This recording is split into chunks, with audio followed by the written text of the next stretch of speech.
ताकि रोजे मैशर तुम्हारा गिरेबान पकड़कर तुम्हें नोच कर तुमसे ये कहूं कि तुम्हारे जिंदा होने के बावजूद मैंने बेवा जैसी जिंदगी गुजारी। तुम जिंदा थे मेरी बेटी, फिर भी यतीम कहलाई।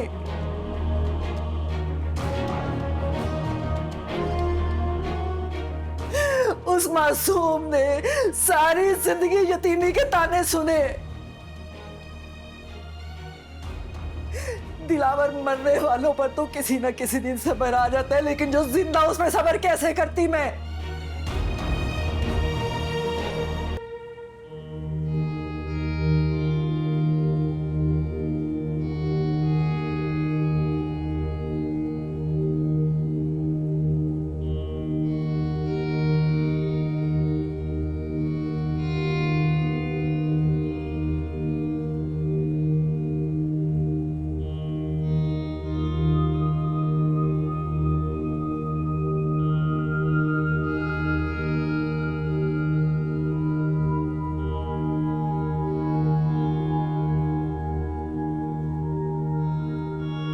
क्या दिलावर, तुमने ऐसा सोच भी कैसे लिया? क्या आहिस्ते बोलो, लोग सुन लेंगे।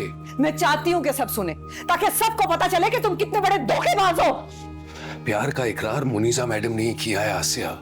शादी की ऑफर भी उन्हीं की तरफ से आई है। और तुम्हारे दिल में क्या है?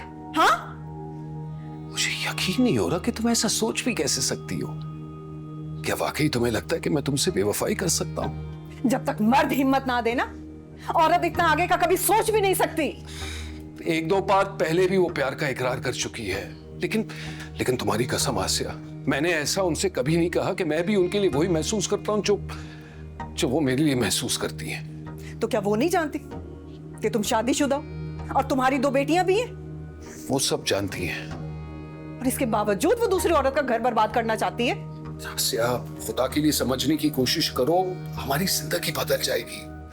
ये खुशकिस्मती बार बार दरवाजे पर दस्तक नहीं देती। अरे भाड़ में जाए ऐसी खुशकिस्मती, नहीं चाहिए मुझे जिसमें मुझे अपने शौहर का सौदा करना पड़े। तो फिर क्या चाहती हो तुम?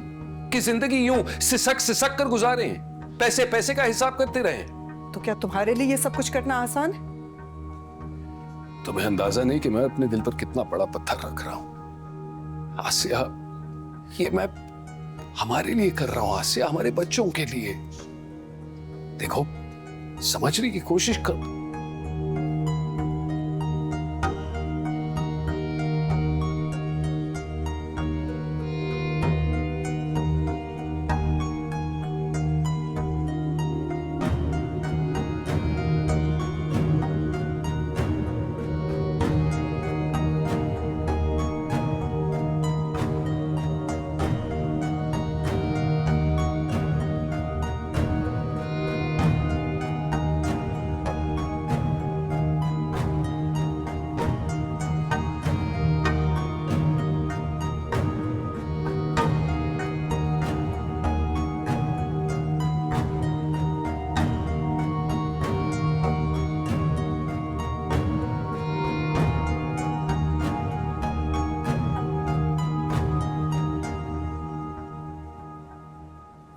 महंगा कोट, बड़ी गाड़ी, बड़ा ऑफिस, तो सब पा लिया तुम।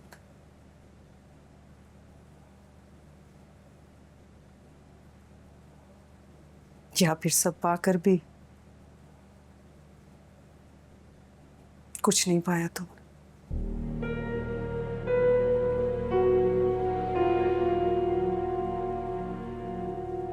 बैठो।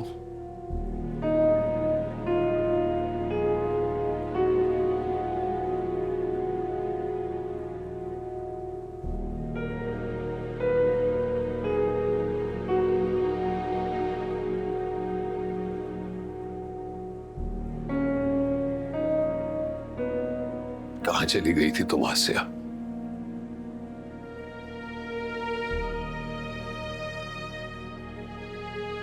बहुत ढूंढने की कोशिश की थी मैंने।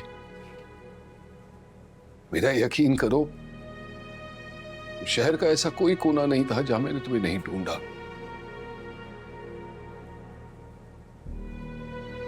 मैं तो कई बार वापस घर भी आया था, लेकिन हर बार घर पर ताला मिला।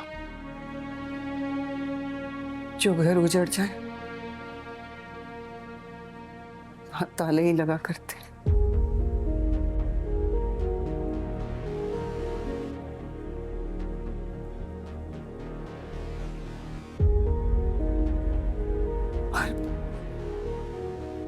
और छोड़कर जाने वाले इस गुमान में क्यों रहते हैं कि जिन्हें वो छोड़कर जा रहे हैं वो वहीं बैठे उनका इंतजार करते रहेंगे?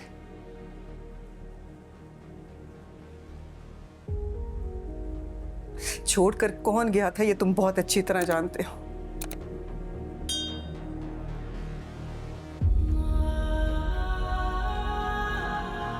मैंने तो तुम्हें बहुत रोकने की कोशिश की, तुम्हारे हाथ जोड़े, तुम्हारे पांव पड़ी, पता नहीं कौन कौन से वास्ते दिए, लेकिन तुमने मेरी एक ना सुनी।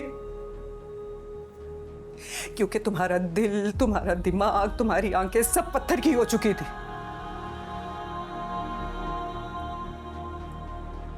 तुम्हें ना मेरे आंसू दिखाई दे रहे थे, ना हमारा रिश्ता, ना हमारा घर, ना हमारे बच्चे। ने सब उजाड़ दिया।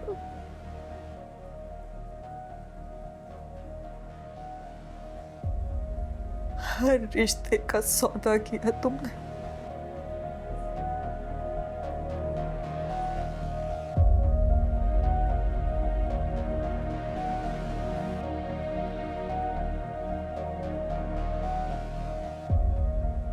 मगर आफरीन है तुम्हारी ढिठाई पर। क्या आज मुझसे पूछ रहे हो कि मैं कहां चली गई थी?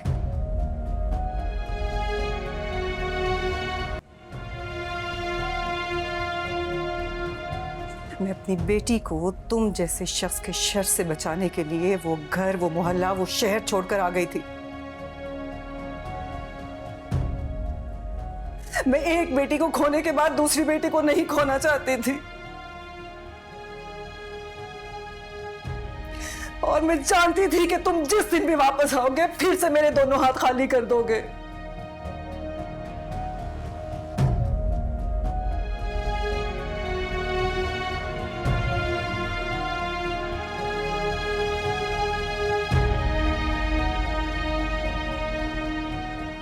तुम्हें पता है, मैं सारी जिंदगी अल्लाह से सिर्फ एक दुआ करती थी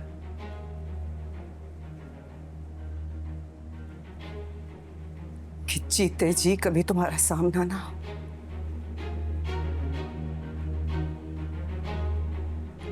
ताकि रोजे मैशर तुम्हारा गिरबान पकड़कर तुम्हें नोच कर तुमसे ये कहूं कि तुम्हारे जिंदा होने के बावजूद मैंने बेवा जैसी जिंदगी गुजारी। तुम जिंदा थे, मेरी बेटी फिर भी यतीम कहलाई।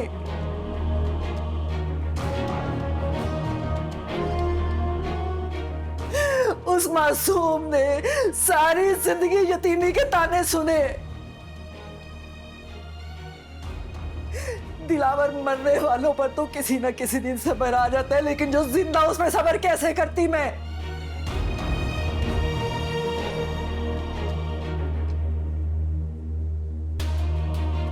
काश काश कि तुम सच में मर गए होते तो मेरा दुख इतना ना बढ़ता।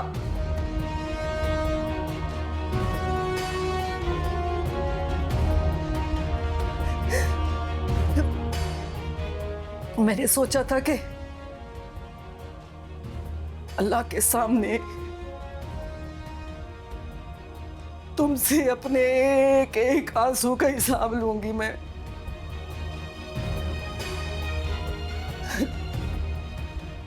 मगर मेरी बदकिस्मती देखो,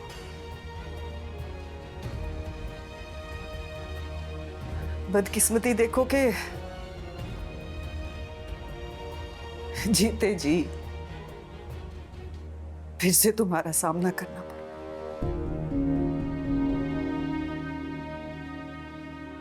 मगर ये कड़वा घूंट मैंने सिर्फ और सिर्फ अपनी बेटी के लिए पिया है। वो हमारी बेटी है आसिया, मानूर हमारी बेटी है। क्या क्या कहा तुमने? खबरदार, खबरदार, जो तुमने मेरी बेटी का नाम भी लिया तो अपनी पहली बेटी का दुख भूली नहीं हूं मैं। मुझे आज भी याद है तुमने किस तरह मेरे इन हाथों से मेरी मासूम बच्ची को छीना था। भूली नहीं हूं मैं कुछ भी।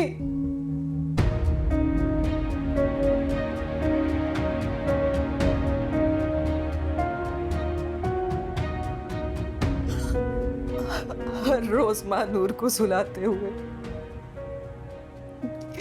मैं विश को याद करके पूरी रात आंसू बहाती रहती थी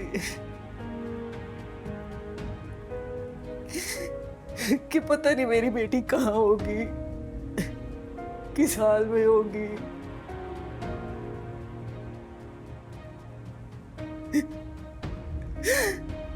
और अपने एक एक आंसू के साथ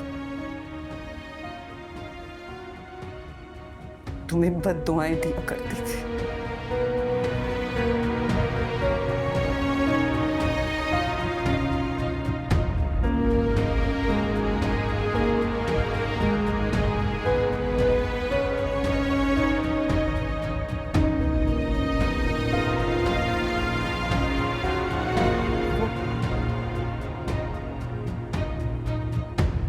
वो भी तो अपनी माँ को याद करती होगी।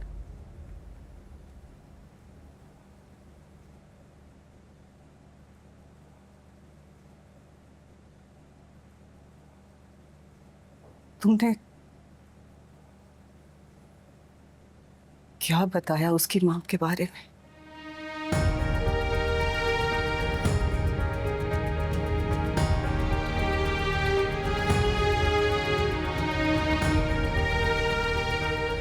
बोलो दिवावर,